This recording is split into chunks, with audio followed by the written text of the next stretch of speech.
नमो अरिहंताणं नमो सिद्धाणं नमो आयरीयाणं नमो वज्रायाणं नमो लोय सव्यसाहूणम्। वैराग्य पाठ संग्रह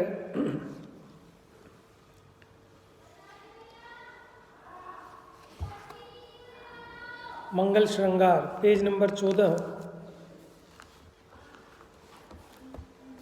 मस्तक का भूषण गुरु आज्ञा, चूड़ामणि तो रागी माने। सतशास्त्र श्रवण है करनों का, कुंडल तो अज्ञानी जाने।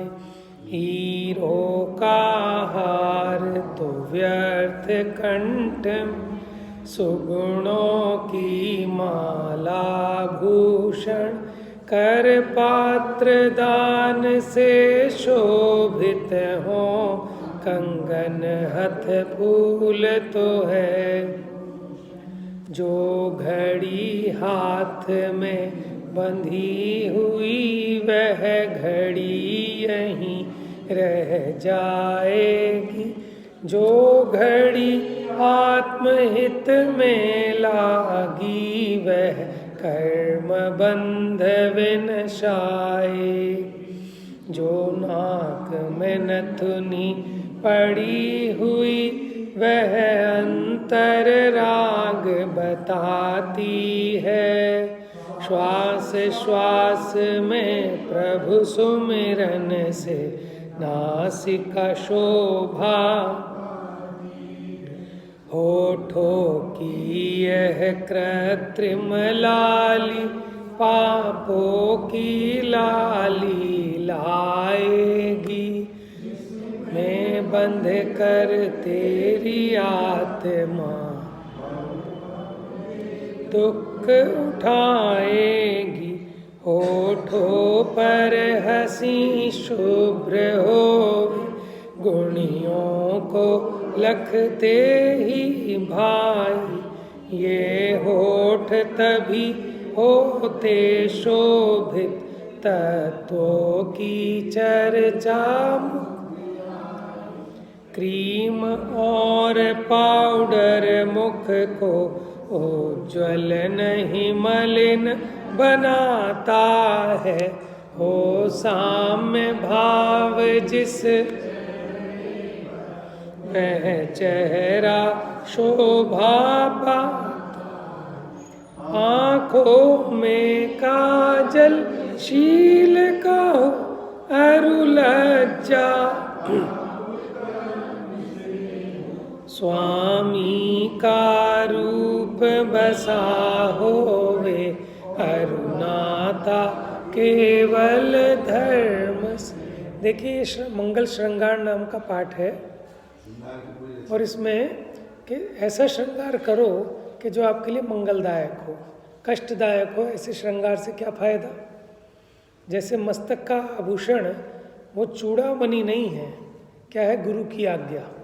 जिसके मस्तक पर गुरु बसते हों, ठीक है ना, वही जगत में पूज्य होता है।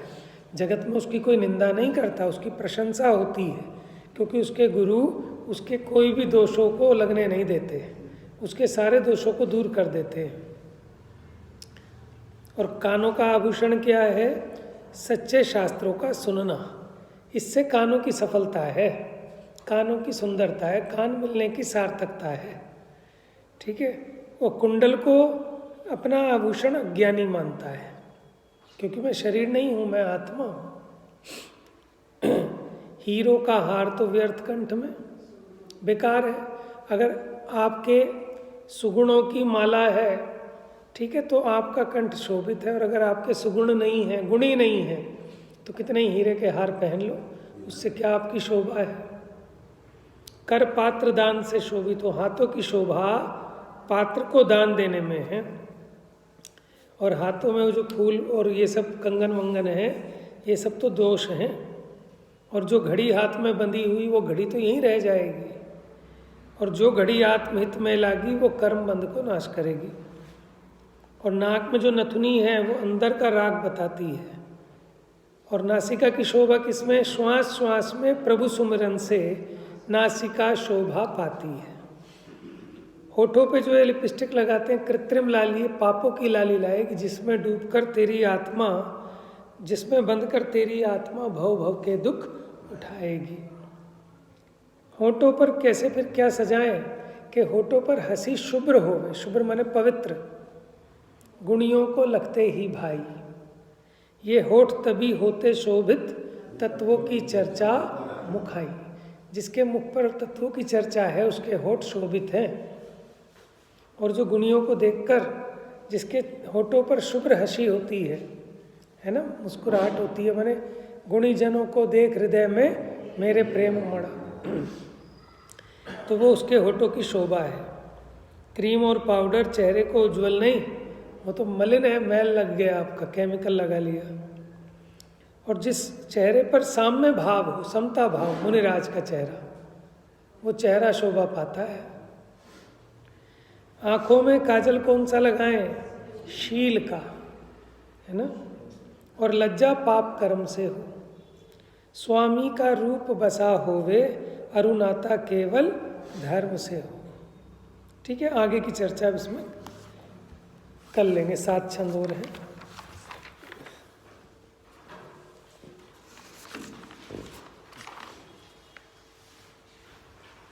Page number 30।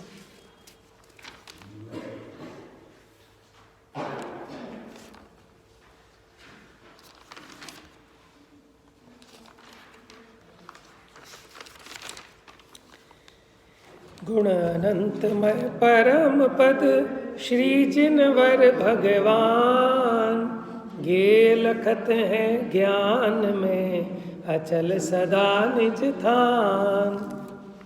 देखिए कल क्या कहा, बहुत सारे उदाहरणों से समझाया कि जीव कैसे भ्रम के कारण दुखी हो रहा है, पर मैं अपना पना मान रहा है। 30।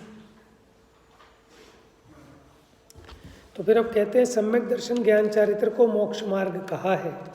जितनी जितनी विशुद्धि भई, तेता तेता मोक्ष मार्ग भया, उतना उतना मोक्ष मार्ग हुआ। देखिए निश्चय मोक्ष मार्ग 2 प्रकार का है, एक सविकल्प, एक निर्विकल्प।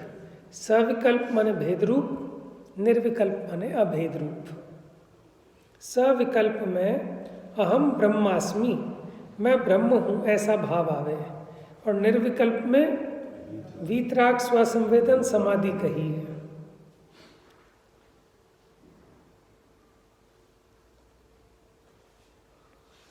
माने सविकल्प में तो इस प्रकार का भेद रहता है कि मैं परमात्मा हूँ, मैं शुद्ध हूँ, मैं बुद्ध हूँ।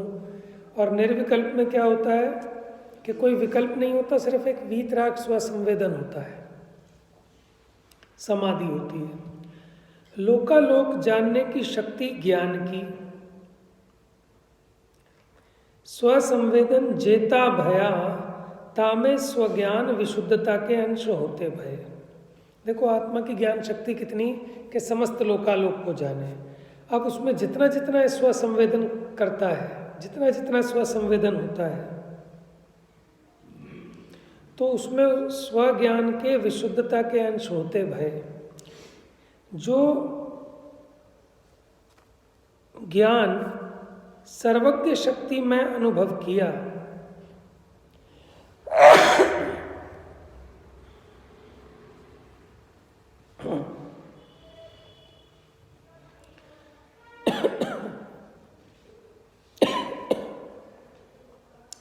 सो ज्ञान सर्वज्ञ शक्ति में अनुभव किया। क्या मतलब? मुझे स्वसंवेदन ज्ञान आया, उसका अनुभव होने पर इसको अपनी सर्वज्ञत्व शक्ति का भान हुआ। जेता ज्ञान भया शुद्ध, तेता अनुभव में सर्व ज्ञान की प्रतीति, भाव वेदना ऐसा भया।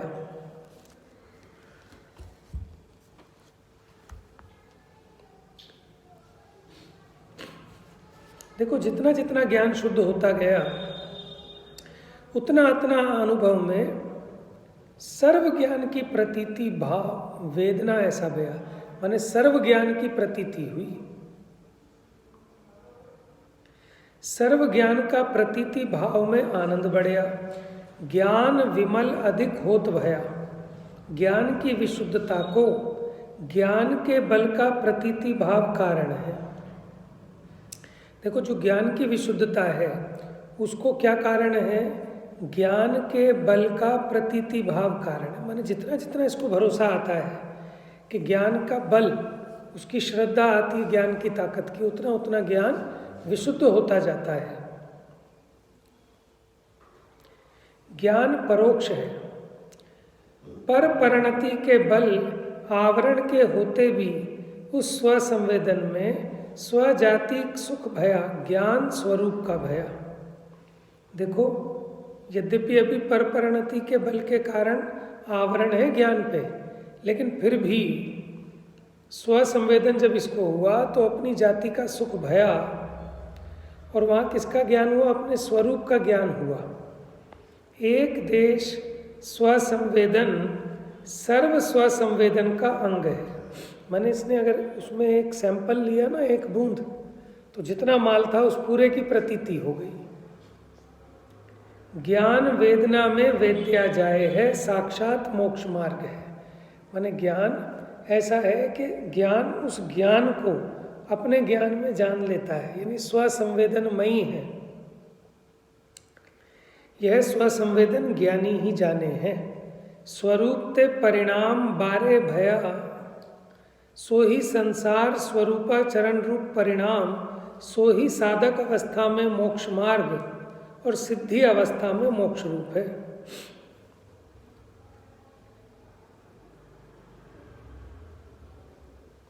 देखो, स्वरूप रूप परिणाम हुआ, संसार दशा में उसको स्वरूपाचरण चारित्र जो है वो साधक है, और सिद्ध दशा में वही साध्य है, मोक्ष रूप है।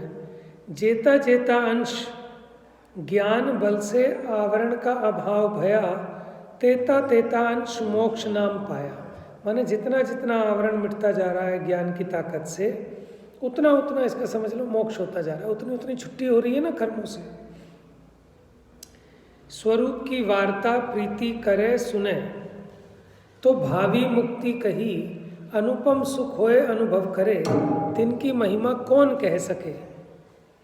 जेता स्वरूप का निश्चय ठीक भावे, तेता स्वसंवेदन अडिग रहे, तेता स्व आचरण हुए। माने जितना अपना स्वरूप का जैसा निश्चय करता है उसी के अनुसार इसका आचरण होता है। तेता ठीक स्वसंवेदन होए, एक भय तीनों की सिद्धि है।